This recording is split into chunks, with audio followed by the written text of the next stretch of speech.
it's time for RSM, the Ram Sports Magazine Show on Northern Colorado 5.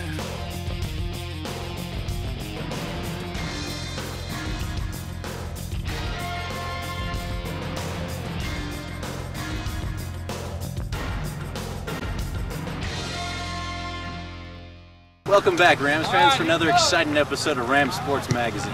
Volleyball opened up conference, but our first stop will be to catch up with these guys as they took on a tough Utah State team. The CSU football team returned home to Hugh Stadium to take on the 2-1 Utah Aggies.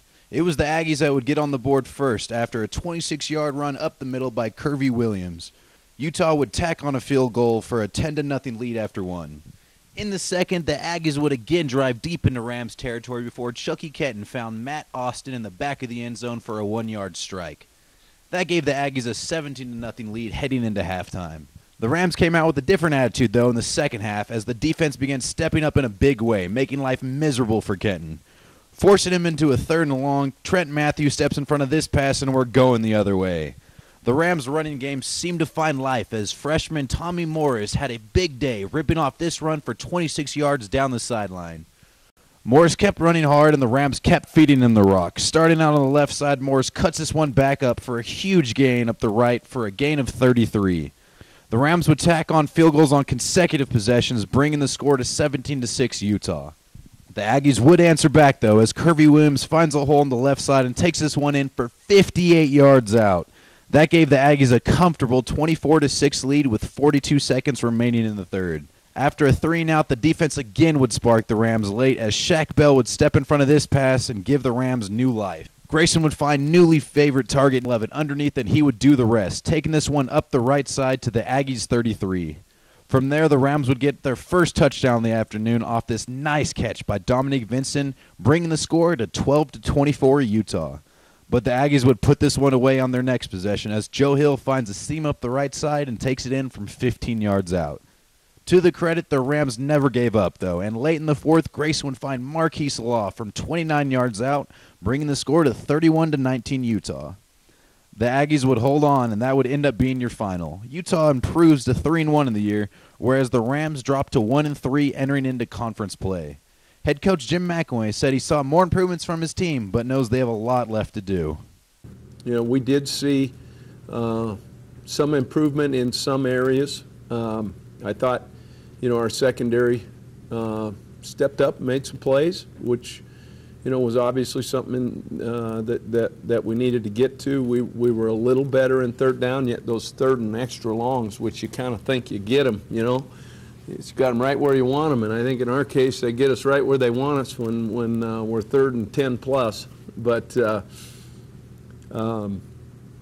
know, those are things that we're correcting from that end. I think you know, offensively finding the rhythm is the key, and you know, Garrett did some good things, and yet as well did, you know, some growing pain things that we need to, you know, get out of. Thought we saw a flash here and there in the run game, which needs to obviously be more consistent. Biggest concern obviously is the 131 yards we gave up in special teams yardage. Okay, be it you know, not down in the ball. I thought Pete punted the ball well and gave us a chance in some field position times where we didn't get the ball spotted, you know, and downed inside the 5. That was huge. Obviously drifting back and not knowing, you know, where we were at when we were catching the ball on the one punt that they drilled and did a heck of a job on. And you know, Joe will get better at that. That's not, you know, that's, I'm not critical about that. He's a good player, and he's going to be a good player in the future here at a lot of different spots for us. And but you know, that there again, one of those deals that hurts you. Obviously, the big kickoff return is unacceptable. Dipping our head in the hole and not keeping the ball in the proper eye. Those are details that need to happen. So anytime you're giving up in the hidden yardage game that much yardage, you're not giving yourself an opportunity to play. Somebody did bring up, you know, you look at the fact, you know, we did get some turnovers, and you know, we took care of the ball. You know, that should be our advantage. And yet, where that changed, I think, a little bit for us was in those special teams. So we need to get better at what we're doing there. And, those hidden yardages that we've talked about from the start, that's very disappointing because I felt from an effort standpoint on offense and defense, we did some good things. We hung in there, we fought, we scrapped. I didn't ever see a quit in any of the guys' eyes at any time. And, those are positives. And yet I feel like we have lost in translation a little bit of what we need to do in the special teams. So that's a huge challenge this week moving forward. And, the disappointing part is again, our fans were there. They were into the game. And, it's hard. I see a lot of the things that maybe don't show up all the time in what we're doing as a program, yet, the intangibles on a lot of the things they're doing off the field, in the classroom, all those type of things, how, just how we're acting, how we approach the camaraderie of this team. I mean, there's a lot of very, very positives, but right now, I'm bound and determined to give this fan base, some excitement in the win column, and that's the direction we're headed. All right, Rams fans, we're going to go ahead and take our first quick commercial break, but don't go anywhere, because on the other side, we're going to check in with the football team as they prepare for this weekend's game. They open up conference against Air Force. You're watching the Ram Sports Magazine Show on Northern Colorado 5.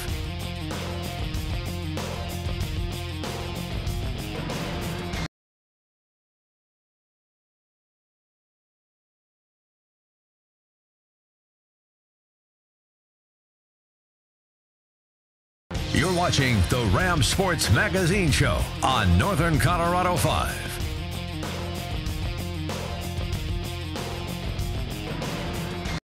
Welcome back, Rams fans. We're now going to go ahead and check in with the Ram football team as they prepare to take on a tough Air Force team with the Ram Falcon Trophy up for grabs. I'm excited to start conference play. The fact it's a rivalry game and a trophy game, and a trophy that hadn't had a home here, I believe, in about 6 years. I look forward to. Troy Calhoun, guys, is one of the top coaches in the United States of America, and every year, athletic directors around the country come after this guy, and rightfully so. And he is very, very highly respected in our profession. I've had the opportunity to get to know him on a personal level the last 4 years. He's brought his staff down and visited the University of Alabama, sat in on all my meetings. He's a guy that welcomed me into this league, and it just kind of shows, what a true character of a guy he is. And I really think he's one of the guys that's really good for college football. And, not really excited to have to play him every year, but the fact that we get to play this in a rivalry game, and what's at stake is more than just a conference game. It's more than just another opponent. It is something that carries a little deeper meaning, and I look forward to that. They play hard, they coach very well, and that they're always going to give you everything they have, and they're going to be technically sound. So that's one thing, you have to realize that they aren't going to make many errors, so you have to make sure you match that with you being able to execute on the field. It's not anything that's like super just out of the norm, but they just do those things very well. Like, there's very few times where they're going to have someone make an error, and you have to count on that, and you have to play like that. It is a rival game, but it's another way to show everybody out there that we are a good team. And I know that Air Force is disciplined. We just have to match that. So, well, defensively, what we have to do is stop the third down. I feel that we're a good first and second down team, but really this week we have to stop the third down. I feel like as a defense, we told each other that if we stop them on third down, we win games. And another thing we would probably have to do is first series and of each quarter, if they have the ball, we should and we should stop them on third down as well. So, I mean, that third down is pretty much that can make you or break you in the game. We, as a defensive core, had to be sound for the run and the pass, no matter what team we play or what big rivalry game it is.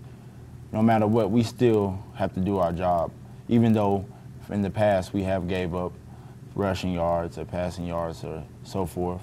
We still have to just go out there and try our best. So the thing that I've kind of noticed offensively that they've done is obviously they're known for their option, read option, attack, and flex bone and whatever the heck you want to call it. But they've actually integrated a lot of principles as well outside of just the pure read option, pitch.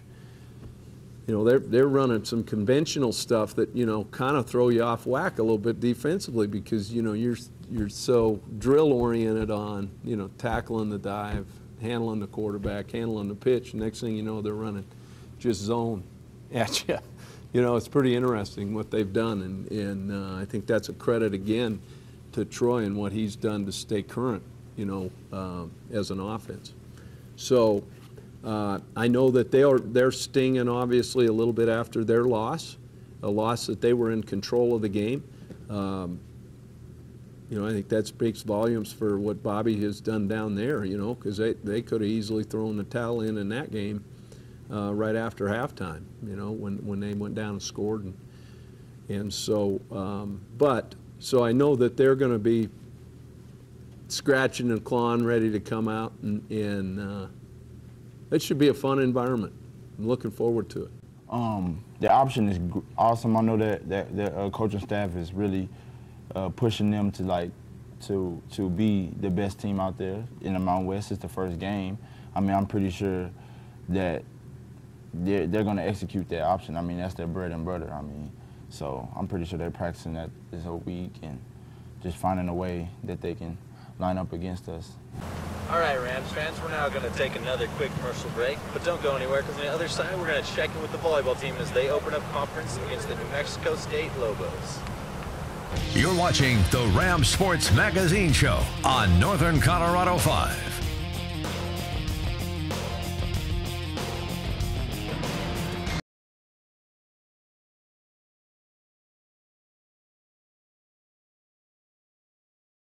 You're watching the Ram Sports Magazine Show on Northern Colorado 5.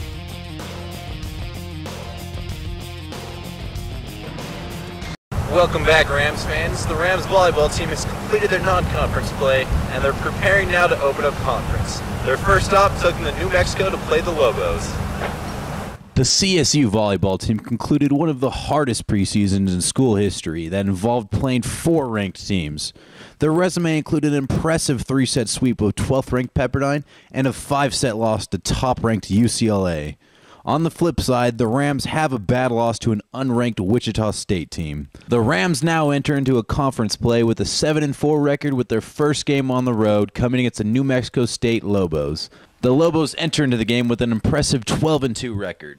The Rams would come out of the gates quickly and dominate the first 2 sets, taking them 25-10 and 25-18. But just when you thought CSU had the Lobos against the ropes, New Mexico answered back, absolutely controlling the third set for a 25-11 win. The fourth set would be a battle, but New Mexico would end up pulling away in the end for a 25-20 win, setting up a decisive fifth set. In the fifth set, senior middle blocker Megan Plord would come up big for the Rams and would give them a chance, but it was too little too late as the Lobos would take the fifth set, 15-9.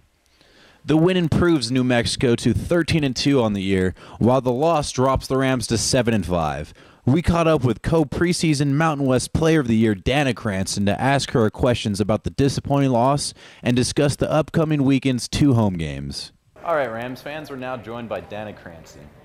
Dana, how has the week of practice been for you guys going in so far? I mean, do you feel like you guys have shaken over that and gotten ready now for the Open Up Conference here at home?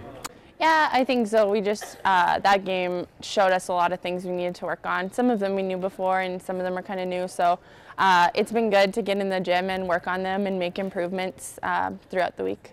Some of the things that game exposed was passing in general and then signing out. I mean, what do you guys go about, I guess, fixing those problems? Just about like finding 1 point when we need it. So stopping point runs is a huge thing for us right now. So really focusing on that, and that comes with like upping every aspect of the game. Coach Tom had mentioned that you guys are still searching for someone that can get that 1 point or get that one stop. Who do you feel should, in those positions really step up? Is that something that you feel you need to take on for the team?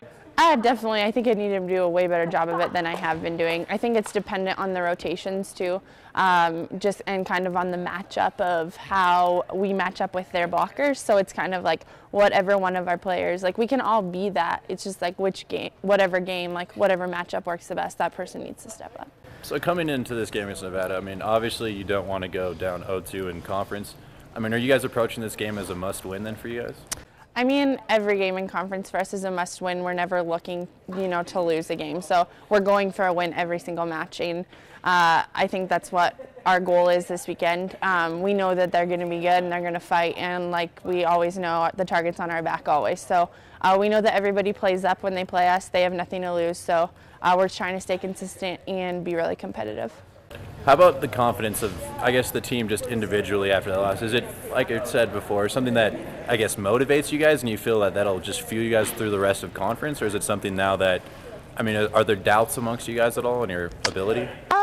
No, because you saw in preseason how good we were against really good teams. So I think it's just kind of a little hiccup in the walk of our season, and now we just take it with a grain of salt, learn from it, and that's all we can do right now. How excited are you to get back on the court in front of the Holmes fans and a chance to maybe put that game behind you and move forward with the season? I'm excited. I want to put stuff that I learned from this week in practice and that match into play this weekend, and I think if we all do a little bit of that every day at practice and every game, then we're going to be really good. All right. Well, thank you for joining us, Dana. Thanks. All right, Rams fans, we're going to take our last commercial break, but on the other side, we're going to check in with players and coaches and preview this weekend's 2 home games against San Diego State and against Nevada. You're watching the Ram Sports Magazine Show on Northern Colorado 5.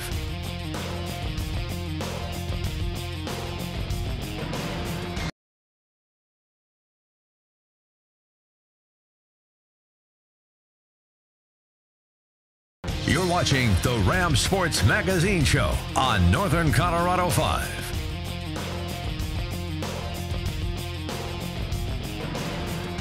Welcome back, Rams fans. The Rams dropped their conference opener to a tough New Mexico State team, and now they return home for their next 2 games here at Moby. Let's check in now with players and coaches to preview it. All right, Rams fans, we're now joined by Megan Floyd. Megan, last weekend you guys opened up conference. You guys had a rough start to it. What happened exactly in that game? Yeah, it was a tough weekend. We started out really great in the beginning of the match, and they kind of just made some changes after game 2, and I guess we weren't able to adapt to those changes, and they came at us a lot stronger in their serving game, and we kind of just lost focus and couldn't get back into the game. So it was just in-game changes, I suppose, because you guys dominated those first 2 sets, and then it seemed like after the 3rd set, maybe you guys lost confidence or something, and it just seemed to fall apart. Yeah, what they did was they kind of rotated their rotation, so they started in a different rotation, which lined us up differently against the hitters.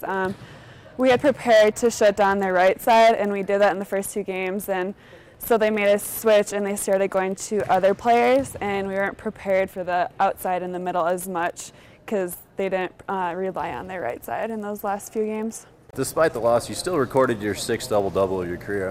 What happened in that game maybe for you individually that got yourself going? Yeah, I was just trying to bring us back up and get us back into the match. If you look at the sets, I didn't do as strong in the last few games, so I probably should have contributed a little bit more to those last games. But I was just trying to bring energy and get us back into the match. How's the week of practice been so far? Have you guys been able to shake off really that loss, or is it something that you use now to motivate yourself for the rest of conference? Yeah, it's been an intense week. We kind of, like you just said, we've been motivated by the weekend, so it's been intense. We brought a lot of energy and focus to practices, so I'm excited for a match tomorrow. And how much of an advantage is it going to be playing here in Moby again, where the only game you guys lost all year was that epic 5-game match or 5-game set against UCLA? Yeah, I'm excited to get back in here, get our fans back with us, and because they always bring so much energy and get us going. So I'm excited to get back here and play in Moby again. Thank you for joining us, Megan. All right, Rams fans, we're now joined by head coach Tom Hilbert. Tom, after the last game, you mentioned that there was a few areas that you felt your team really needed to improve on, in particular siding out and stopping those runs and everything. Do you feel like you guys maybe figured a couple of those things out during this week of practice? Well, we've had some good moments and some not so good moments, you know what I mean? It's a matter of consistency right now. Let's try to play well consistently over time. And a lot of it has to do with composure, you know? We can't panic at certain times. We have to be composed, let the game happen in front of us and do the right thing. And if we do that, we'll play well. One of the things you'd mentioned is you need a player that will step up in those moments and take over. Is there a player on this roster that maybe supposes that has that leadership? There are a bunch of them. You know, I think Dana, Megan, Breon, all have the ability to do that. And I think, you know, those three kids need to step up. They need to carry us a little bit through some of these difficult times when the younger players are struggling. So going into the Nevada game, what can you tell us some more about Nevada? Their middles are the premier players on their team, number 3 and number 6. Number 6 is Tessa, and I can't pronounce her last name, I'm sorry. She's a Hawaiian gal, and very, very powerful, athletic young lady. And they get a lot of sets, and I expect them to be very, very good in our gym. And then looking at the other games from this weekend, you guys have San Diego State. What can you tell us about them? San Diego State has more weapons, probably 4 legitimate good attackers on their team that you have to be aware of at all times. Great setting, and you know, if they keep their errors down, they at times can be error prone, but if they keep their errors down, they're as good as anybody in our league. Well, thank you for joining us, Coach, and good luck this weekend. Thank you. All right, Rams fans, that's all the time I have for you this week, but make sure to check in next week for another exciting episode of Rams Sports Magazine. This has been RSM, the Rams Sports Magazine Show on Northern Colorado 5.